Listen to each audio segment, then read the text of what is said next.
today's roundup of news from Pakistan, Khyber Pakhtunkhwa Chief Minister Ali Amin Gandarpur has said that PTI will implement Imran Khan's call for a civil disobedience movement, but also wants there is clarity on the details. Despite Imran's early announcement, PTI is still awaiting clear instructions on how to proceed. The party's demands include the release of Imran Khan, the return of its stolen electoral mandate, and the reversal of unconstitutional amendments. Meanwhile, the government is skeptical of PTI's ability to follow through, with Information Minister Tahir accusing the party of never calling for peaceful protests. In other news, Prime Minister Shehbaz Sharif launched the last anti-polio campaign of 2024 in Islamabad, aiming to combat the rise in polio cases across the country.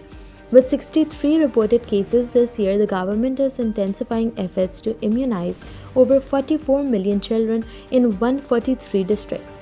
Despite challenges like vaccine hesitancy and security concerns, the Prime Minister appealed to parents to support the campaign. Pakistan, along with Afghanistan, remains one of the last two countries where polio is endemic, and this campaign is a crucial step in eradicating the disease. Tragedy struck in Skardu today when a massive landslide hit a vehicle traveling from Skardu to Shangus, killing at least 5 people. The vehicle was buried under falling debris near Rondo Malupa. Rescue teams were dispatched immediately, but the scene was described as horrific, leaving no chance for the victims. This incident adds to the growing concerns about Pakistan's vulnerability to climate change as the country faces increasing natural disasters such as landslides and floods, which have already claimed numerous lives this year. The UN Agency for Palestinian Refugees (UNRWA) has been forced to suspend its services in the Jenin refugee camp in the occupied West Bank. This decision comes amid escalating clashes between Palestinian security forces and armed groups in the region. UNRWA expressed concern over the rising tensions across northern West Bank refugee camps, warning that the fragile stability is being undermined.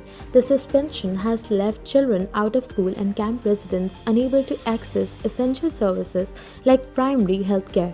The agency is urging all sides involved to uphold international law and ensure the safety of civilians during these confrontations.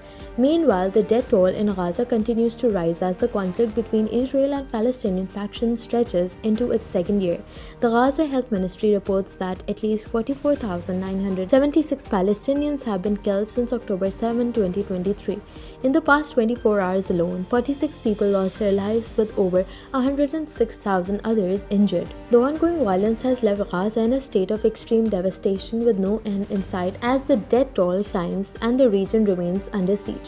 The humanitarian crisis in Gaza is further deepened by severe hunger, according to UNRWA Commissioner General Philippe Lazzarini.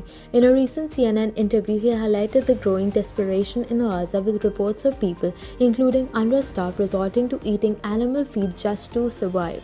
Lazzarini stressed that in November, the agency was unable to reach 1.7 million people due to the worsening conditions. A Russian oil tanker, the Volga Neft-212, split apart during a heavy storm in the Kerch Strait, spilling thousands of tons of oil into the sea. The incident occurred on Sunday, with the vessel's bow sinking and its deck being washed over by waves. The 136-meter tanker, which had 15 crew members on board, was damaged and ran aground. At least one person was reported dead. A second tanker, the Volga Neft-239, also sustained damage and was left drifting in the storm. This ship, measuring 132 meters, had a crew of 14. Both vessels were carrying around 4,200 tons of oil products each. Emergency teams, including Mi-8 helicopters and rescue tugboats, were deployed to the scene, but the extent of the spill and the cause of the damage remain unclear.